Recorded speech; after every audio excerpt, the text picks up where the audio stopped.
Merci d'être avec nous, vous êtes psychologue et docteur en neurosciences. Alors, on en apprend un peu plus chaque jour sur ce virus.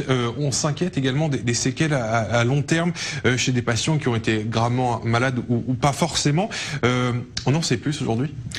Il y a à peu près 300 études dans le monde qui ont été publiées sur l'impact neurologique que pouvait avoir le Covid sur les êtres humains. Il y a même une autre théorie qui dirait que finalement, cette espèce d'atteinte au système pulmonaire serait une atteinte lui-même du système nerveux, qui aurait une atteinte et réduirait les capacités pulmonaires. Et il y a une grande partie des neuroscientifiques du monde entier qui...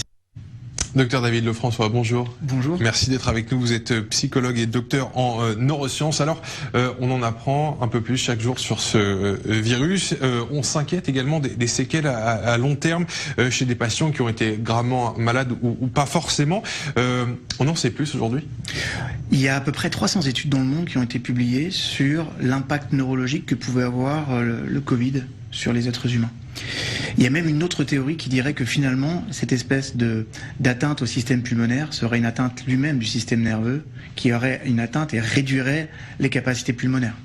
Et il y a une grande partie des neuroscientifiques du monde entier qui s'interpellent aujourd'hui pour dire mais on ne suit pas suffisamment les personnes qui sont sorties notamment de soins intensifs parce qu'il y a des séquelles qui sont importantes aujourd'hui, qui sont avérées. Donc il y a des études qui sont regroupées maintenant, il y a plusieurs chercheurs notamment dans l'université du Minnesota, Elizabeth Shue qui était une grande neurologue mondiale qui a décidé de récupérer toutes les informations et les informations sont concomitantes, il y a des séquelles sur la durée, et s'ils ne sont pas suivis assez rapidement, les personnes ne feront pas exactement le lien entre le fait que j'ai eu une atteinte pulmonaire et le fait qu'ensuite je puisse avoir une déficience cognitive par exemple.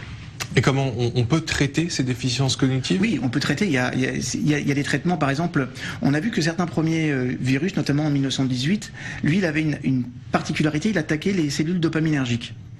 Et on a vu une vague mondiale de personnes qui ressemblaient un peu des zombies après. C'est-à-dire qu'ils n'avaient plus de motivation, n'avaient plus du tout goût à la vie, des dépressions, ce qu'on commence à voir assez fréquemment dans le Covid-19. Et donc ça veut dire que cette atteinte-là, il a été faite par le virus.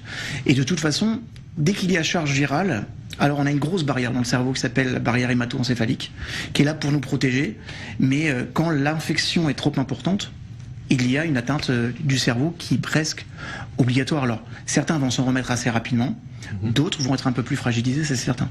Et donc, il y aura des exercices pour qu'ils retrouvent la vie qu'ils avaient avant? C'est possible? Il va y avoir des exercices, il va y avoir aussi une médicamentation et un suivi. Et puis surtout, il y a une chose qu'il faut savoir, c'est que, notamment certains des virus, avaient cette capacité de se placer dans la moelle épinière, par exemple, et de réapparaître bien plus tard. On sait qu'aujourd'hui, 30% des personnes qui ont eu la varicelle vont développer un zona dans le futur, parce qu'une partie de cette charge virale est restée en sommeil, dormante, et peut apparaître 30 ans plus tard. Donc il va falloir qu'il y ait des études un peu plus poussées sur ce conditionnement, parce que on est dans une sombre inconnue avec cette histoire de Covid. Toutes les semaines on entend des informations nouvelles sur la façon, sur sa mutation. C'est un virus qui mute, donc il va falloir suivre ça de près, mais au niveau neurologique, à mon avis, ça va être la deuxième vague qu'il va falloir vraiment surveiller de très très près. Alors entre isolement et toutes ces incertitudes, nous sommes aujourd'hui dans un climat extrêmement anxiogène. Le cerveau humain a la capacité de s'adapter, de se moduler pour que le bonheur, on puisse toujours avoir un bien-être, un certain bonheur dans ce contexte? Alors, la réponse est oui. Maintenant, et ça suppose que nous fassions des efforts en ce sens. C'est-à-dire que d'abord, on vit dans une période extrêmement anxiogène, particulièrement dans ce pays. On n'a pas simplement une attaque virale, on a une attaque sociale, on a une attaque du Hezbollah. C'est-à-dire que je pense que globalement, on n'a jamais été aussi insécurisé. Et il y a une chose qui, quand on perd le contrôle d'une possibilité d'avenir, quand on a peur de l'avenir, ça augmente le système anxiogène. Donc pour ça, d'abord, ce que j'invite tous les téléspectateurs à faire, c'est d'abord de se fixer des objectifs très clairs, de profiter de ces périodes, même si ce sont des périodes anxiogènes, pour se former. Se former, vraiment.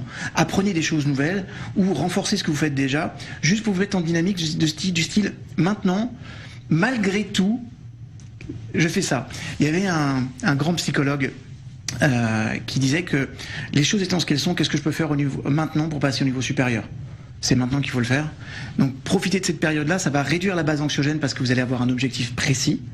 Et du coup, vous aurez plus de facilité à vous adapter aux difficultés qui sont celles que vous rencontrez là maintenant. Mais il faut se bouger, vraiment.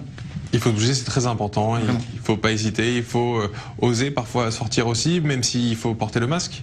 Il faut oser sortir. Il faut aussi avoir du contact social. Je sais que c'est difficile en cette période-là, mais le contact social réduit profondément la base anxiogène, la base anxieuse, et puis surtout se mettre dans une dynamique de qu'est-ce que je vais faire demain.